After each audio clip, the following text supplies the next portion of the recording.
Muy bien. Meeting is being recorded. ¿Logran escucharme? Silencien sus micrófonos, chicos. Bien, entonces hemos utilizado el SDS, que era el Dudecil, ¿sí?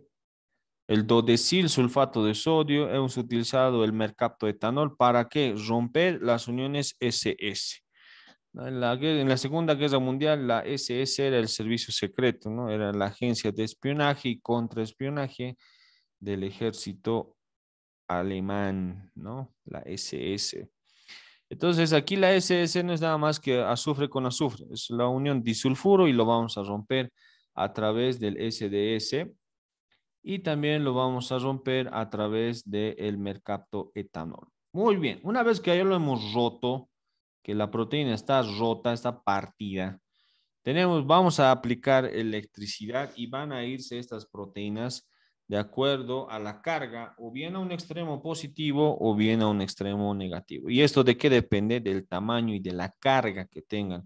En este caso, los aminoácidos con los que se están creando a estas proteínas, o en sí todas las proteínas. Bien, sí, para eso sirve eso. Esa es su función. Si nos vamos al otro, a ver, estamos aquí. Nos vamos al siguiente. Entonces ya saben lo que hemos hecho aquí. ¿Qué hemos utilizado? El dudecil, sulfato de sodio y el mercaptoetanol que rompía los enlaces para poder estudiar a las proteínas, su estructura, sus cargas y el tamaño que tengan. Bien. Vamos con el siguiente estudio no es nada más que la radioautografía, ¿sí? Y es muy utilizada es utilizada para estudiar los sitios de síntesis y el destino de estas macromoléculas. Para eso sirve. Bien. Y se resume en lo siguiente, lo más importante es esto. Esta técnica de radioautografía es una técnica citoquímica para detectar isótopos radioactivos. Vuelvo a repetir, para poder detectar isótopos radioactivos. ¿Ya? Y si no saben qué es isótopo, ahorita vamos a explicar en un momento. ¿Ya? Permite localización de sustancias radiactivas en los tejidos y se puede aplicar al microscopio electrónico. Y me indica que, perdón, esta técnica de las diferentes técnicas de radioautografías es la más utilizada, pues es esta, ¿no? La técnica de emulsión líquida que vamos a utilizar. ¿Qué nos dice la literatura? ¿Qué dice el texto? Y me indica, a ver, vámonos, estamos ya en la página, seguimos en la 33, pero ya estamos en la última parte. Dice, y podemos, si quieren, acudir a nuestro texto también en formato digital, no había ningún problema, ahí está. Indica y dice que la radioautografía se puede aplicar como una técnica citoquímica para la detección de estos isótopos radiactivos. La radioautografía es una técnica que permite la aplicación de sustancias radiactivas en los tejidos y se basa en el efecto de las radiaciones sobre la emulsión fotográfica que vamos a tener. En esta técnica, los cristales microscópicos de bromuro de plata presentes en la emulsión fotográfica actúan como microdetectores de la radiactividad y los cristales que son alcanzados por la radiación se transforman en gránulos de plata metálica que aparecen negros al microscopio, denunciando la presencia de radiactividad en las estructuras con las cuales están en contacto. Entonces, quiero que entiendan ustedes esto, ¿no? Que es el bromuro de plata.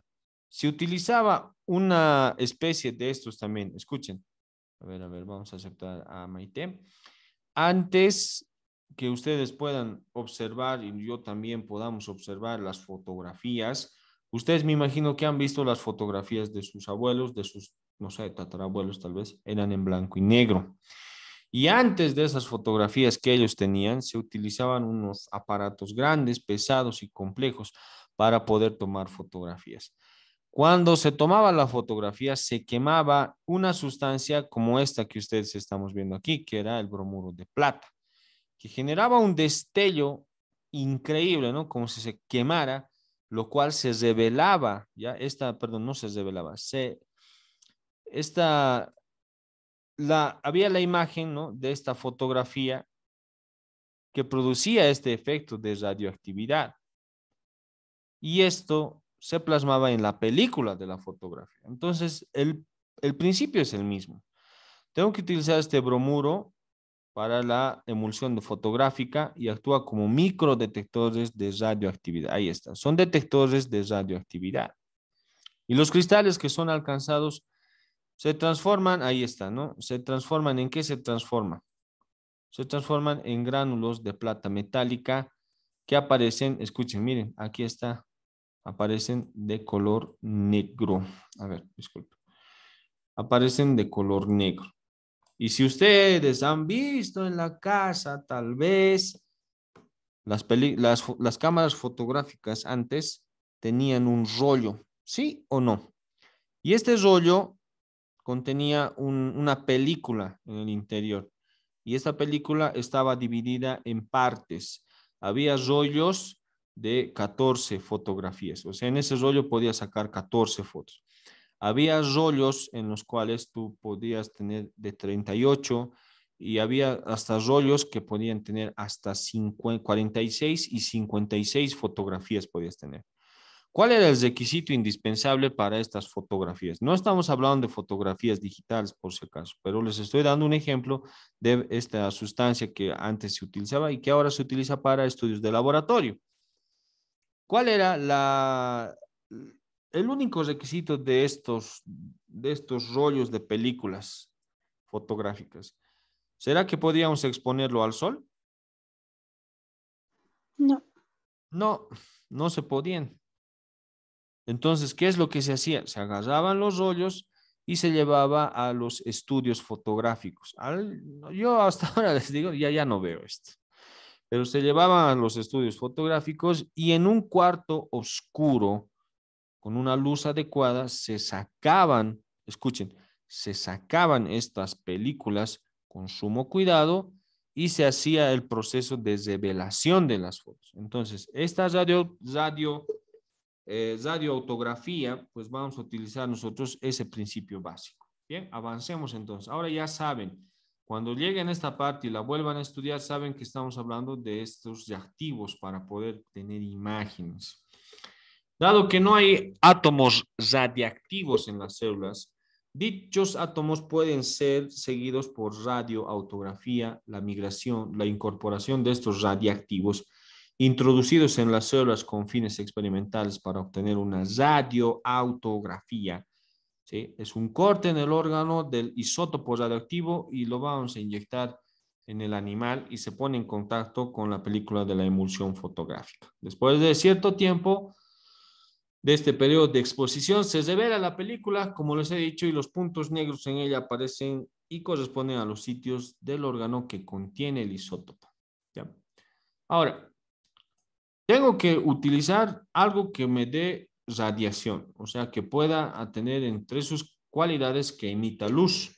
Y aquí tenemos, por ejemplo, deseando saber qué células en un tejido son las que están sintetizando ADN, puedo yo inyectar en el animal un precursor de un ácido nucleico.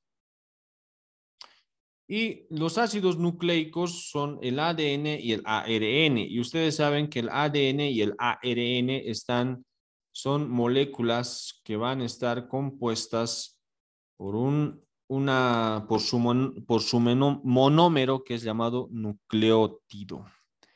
El nucleótido tiene tres componentes.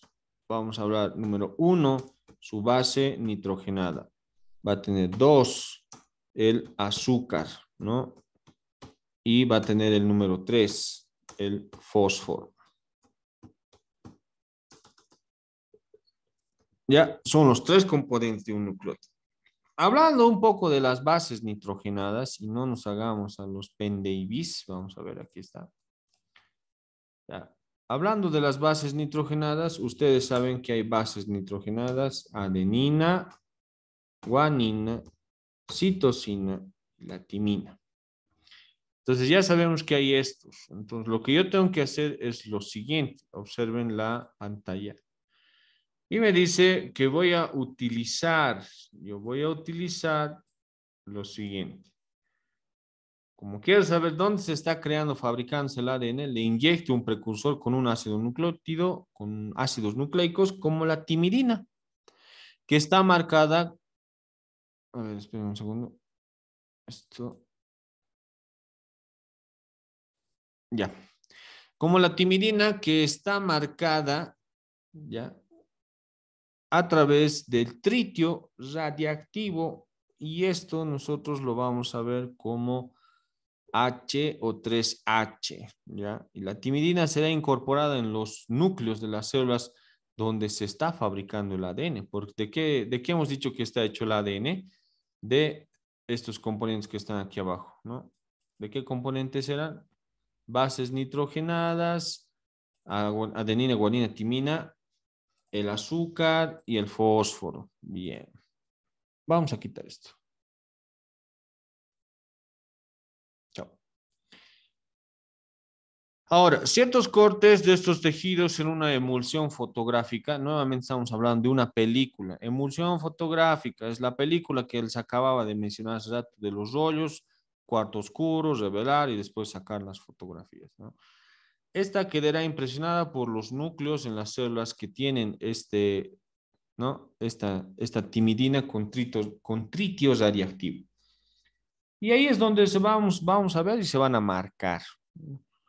Y vamos a ver, ¿no? Que la emulsión fotográfica es básicamente una suspensión de microcristales de bromuro u otro haluro, que es otra sustancia, ¿no? Bromuro de plata sobre esa gelatina. Los cristales de bromuro de plata son los detectores de esta radioactividad y hablamos de la técnica de emulsión líquida, que sí, que es la más utilizada en biología, y esta no es nada más que sumergir las preparaciones de la emulsión calentada y también fundida. Después de retirar las láminas, queda sobre su superficie una fina película de emulsión. A continuación se secan y se guardan al abrigo de la luz. Generalmente no les tiene que tocar la luz, vuelvo a repetir, generalmente a baja temperatura, y finalmente pasan por un proceso de revelado, semejante al usado, escuchen, ven, como les dije, utilizado en las placas fotográficas. O sea, hay sustancias que ustedes no podrían tocar porque son altamente cancerígenas.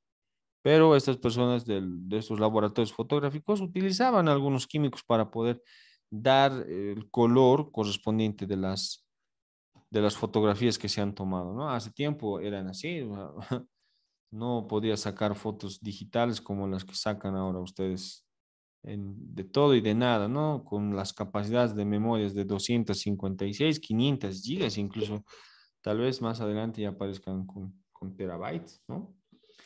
Bien, vámonos ya a la última parte y con esto ya hemos terminado este tema, gracias a Dios, ¿no? Y el examen no va a ser fácil, les comento, no va a ser fácil. Si han tenido algunos problemas con el examen, pues algunos me han dicho, lo he revisado, y si no, voy a revisar esta noche y les voy a enviar sus notas si es que no les ha salido, algunos no les había salido, me indica. Bien, entonces la técnica más utilizada es la técnica de emulsión líquida que habíamos dicho, ¿no? Bien, ¿para qué utilizo esta o para qué son sus aplicaciones? Las aplicaciones son bien importantes porque es para lo que está diseñado y para lo que sirve. Bien. El método radiotográfico ha sido utilizado para el estudio de diversos e importantes fenómenos biológicos, ¿ya? Importantes fenómenos biológicos como que la síntesis de las proteínas, síntesis del ADN en el núcleo, las mitocondrias, la sulfatación de las glucoproteínas por el aparato de Golgi, y también me ha servido para estudiar el ácido ribonucleico. Si ustedes observan en la imagen que tenemos aquí, es la misma imagen que está en nuestro libro y me muestra, ¿no? En la parte superior lo que serían las células. Pero primero un organismo, que es esta ratita, este ratoncito que está aquí. Estoy sacando una muestra, saco sus células. Por la forma son células cúbicas, cilíndricas, planas. ¿Qué tipo de células son? Cúbicas. Cúbicas. Un cúbico cilíndrico, no sé, ahí va, pero más o menos que por ahí va, ahí dice, hay algo que me muestra, pero aquí ya he sacado la muestra Después de la muestra ya he empezado a hacer mis exámenes, ¿no? Las prácticas, las técnicas de laboratorio. Saco las células, miren cómo aíslo a la célula, la voy a sacar. Y lo que me llama la atención de esta célula podría ser cúbica, pero más me voy por el cilíndrico, les comento. ¿Con cilio o sin cilio? ¿Qué dicen ustedes? Concilio. Sin, Concilio. sin Ya. cilio con microvellosidades. Exacto, esa es la respuesta. No son cilios, han caído en la trampa. Son microvellosidades y las microvellosidades tienen como función principal la absorción de nutrientes. Puedo entrar hasta el núcleo, miren, ya tengo a la célula, saco a la célula, encuentro su ADN y puedo estudiar su ARN en el núcleo. Entonces, para eso me sirve esta técnica de radioautografía, ¿ya? Y la última parte del texto me habla de la centrifugación, en el cual me muestra, aquí estamos observando nosotros, observen, me muestra un hígado, ¿no? Y el hígado yo lo pongo en esta sustancia con los compuestos necesarios y después de este proceso puedo yo generar centrifugación aquí como una licuadora o como una batidora, ¿no? Aplico fuerza centrífuga y voy a destrozar esta pequeña muestra de hígado en esta solución. Lo que voy a observar es primero la célula.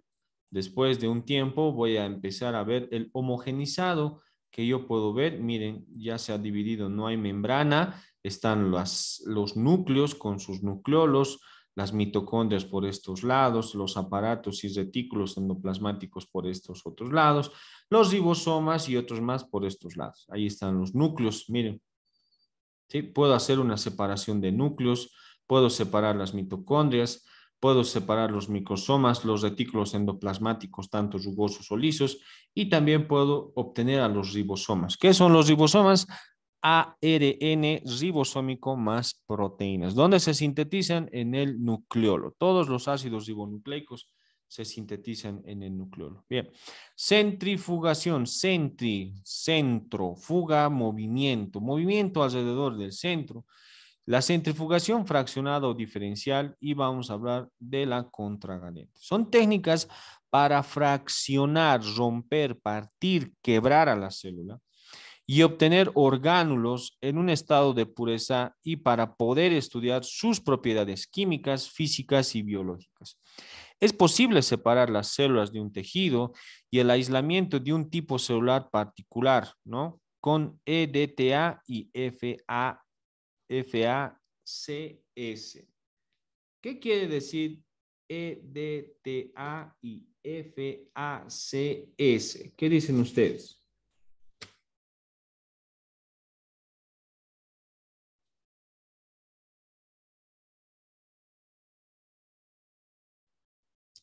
Irma,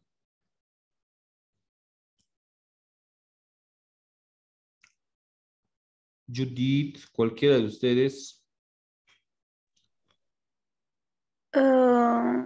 El EDA, si no me equivoco, es, no tengo la palabra correcta, pero ah, captura lo que va a ser los iones de calcio.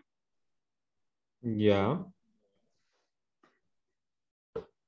ya, muy bien. Vamos a explicar esto entonces. Vamos al libro, estamos aquí en el texto. A ver.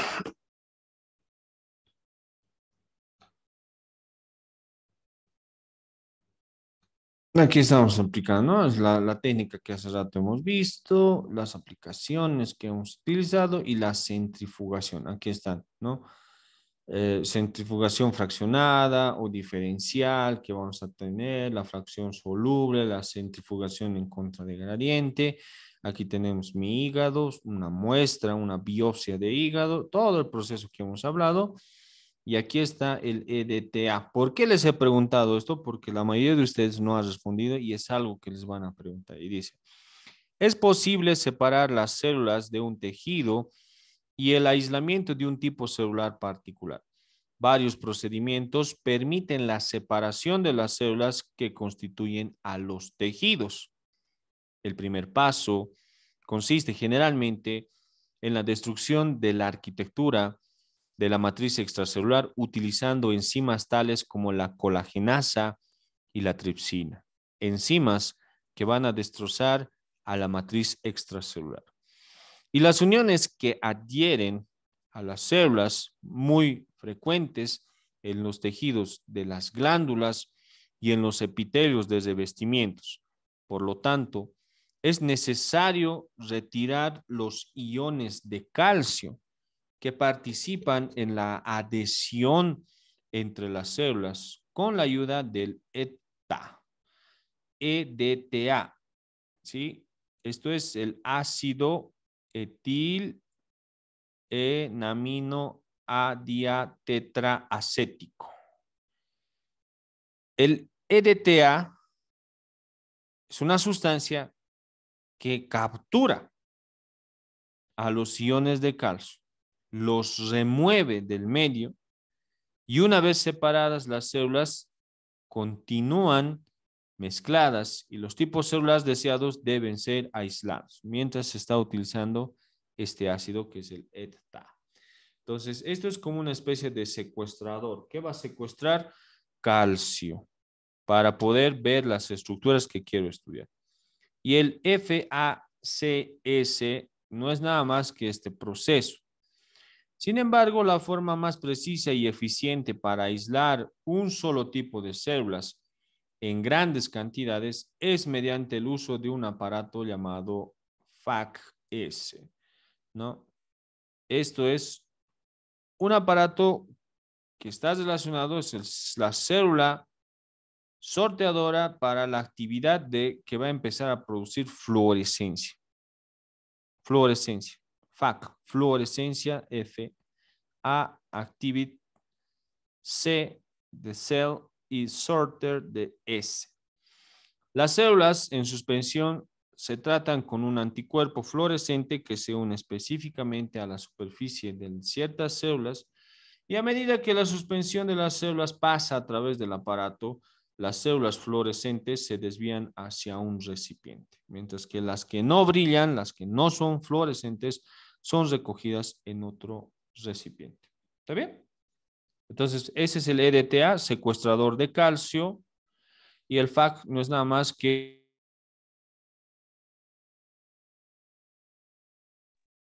un instrumento que me va a ayudar a medir la fluorescencia y separar algunos componentes celulares de otros. Bien. Vamos. El estudio de las células vivas y cultivos celulares. Bien. Aquí vamos a hablar de un poco. A ver, voy a explicar. ¿Se puede estudiar las células vivas? ¿Ustedes qué creen? ¿Sí o no? Sí. Muy bien. Puedo estudiar las células vivas, correcto. Pero las células vivas no tienen color, pues no tienen un color que me diga, no, mira este verde, pucha, este debe ser mitocondria, no, mira este rojo, este azul, no tienen colores naturales. Por lo tanto, necesito utilizar yo un color específico para algunas moléculas u organelos de la célula. Entonces, observen, las células extraídas del cuerpo animal o de una planta pueden ser estudiadas mientras están con vida. Pero como requisito indispensables, estas tienen que estar colocadas en medios isotónicos. ¿Sí? ¿Qué era isotónico? ¿Quién se acuerda? Porque si no sabes qué es isotónico, no vamos a entender el tema. ¿Qué es isotónico? Era un equilibrio entre solutos y líquido, como el agua. Ya, eso es correcto. Y ustedes han aprendido de la siguiente forma. A ver, vamos a venirnos aquí para que entiendan, porque si no, no van a entender. Y vemos, ¿ya se ve el pizarrón? Sí, doctor. Ya. Vamos a tener nosotros 3 frascos. Frascos que van a contener agua, ¿no? Líquido. Estos líquidos que estos van a contener, pues van a ser ¿no? Distintos tipos de concentración vamos a tener. En esta vamos a tener que hasta aquí está con agua. Hasta aquí también este tiene agua, el número 2. Y este también tiene agua. Los tres tienen contenidos de agua. Pero hay una diferencia en la concentración de solutos. Esto está relacionado con la concentración, ¿sí? De solutos. Y los solutos, ¿quiénes habían sido? Pues el sodio y el cloro, que son los más comunes. También hay otros. Pero estos dos son los más comunes, ¿ya? Y lo voy a poner aquí, más comunes. Y partiendo de esto, para las personas que no saben o que recién están aprendiendo, no es nada más que sales, ¿sí? Y la sal común es el cloruro de sodio. O sea, sal, chicos, la que se pone en la comida, en la sopa, en la hamburguesa, en las ensaladas que ustedes se comen. Ahí está. Bien. Vamos a hablar de uno que tendría que estar en una concentración completamente normal. Y a este nosotros le llamamos iso porque es igual tónico. Estamos hablando de la concentración. Esta es una concentración normal. Pero, ¿qué pasaría si en esta que yo tengo y está al lado derecho del primero, hay un aumento de estas sales del cloruro de sodio? Por lo tanto, estamos en un medio, ¿no? ¿En qué medio vamos a estar, chicos? ¿Hipertónico, hipotónico? Hipertónico. Hipertónico. ¿Por qué hiper? Porque hay un exceso, hay un aumento de la concentración de cloruro de sodio. Y por otro lado, vamos a tener nosotros aquí, ya lo vamos a poner de este color, que en vez de que exista un aumento de la sal, voy a tener una disminución de esta sal, ¿no? Y al tener esta disminución de la sal, no hay mucha sal, pues. Por lo tanto, estoy en un medio hipertónico o hipotónico. Hipotónico. Hipotónico. Muy bien, ahí está. Entonces, un medio hipotónico. Bien. Ahora, esto se ve más adelante en el libro isotónico. ¿Cuánto es el porcentaje en el isotónico? ¿Al cuánto de porcentaje? 0,9. Eso. Bien. 0,9% de cloruro de sodio. Ahí está. O de sal, ya, para que me entiendan más de forma más sencilla.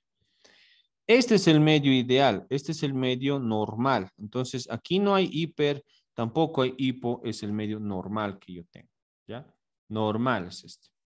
Por lo tanto, si yo pongo en mi medio, yo puedo poner un glóbulo rojo aquí y otro glóbulo rojo también por aquí. No les va a pasar absolutamente nada, porque están en el mismo medio que es isotónico normal del organismo donde pueden vivir tranquilamente.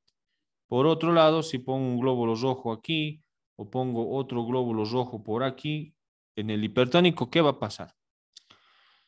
Va a salir el agua y la célula se va a deshidratar. ¿Sí o no? Se va a secar la célula y se va a morir.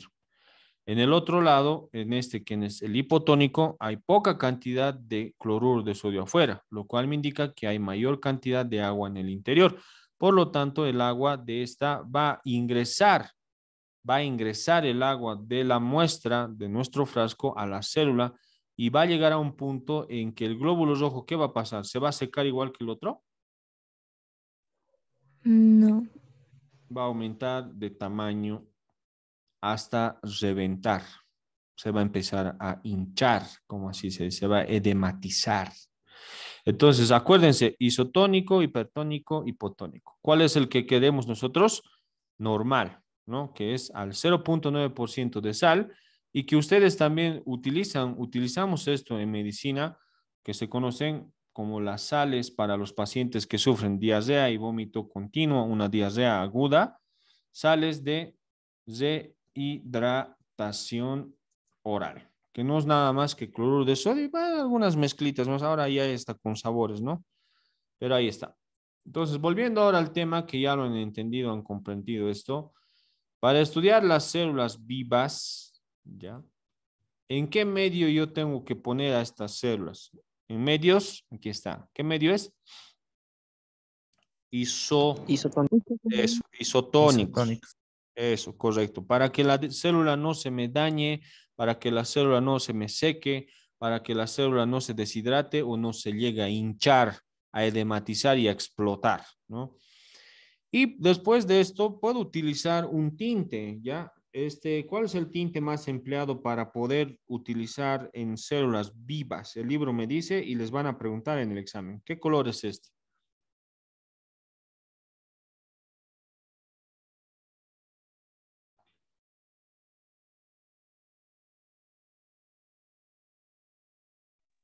Verde, Han. Bien. Ese es el colorante que les van a preguntar. El colorante que se utiliza es este tinte, que lo estoy marcando, lo voy a marcar aquí. ¿Ya? Es este. El verde Han, así se le llama.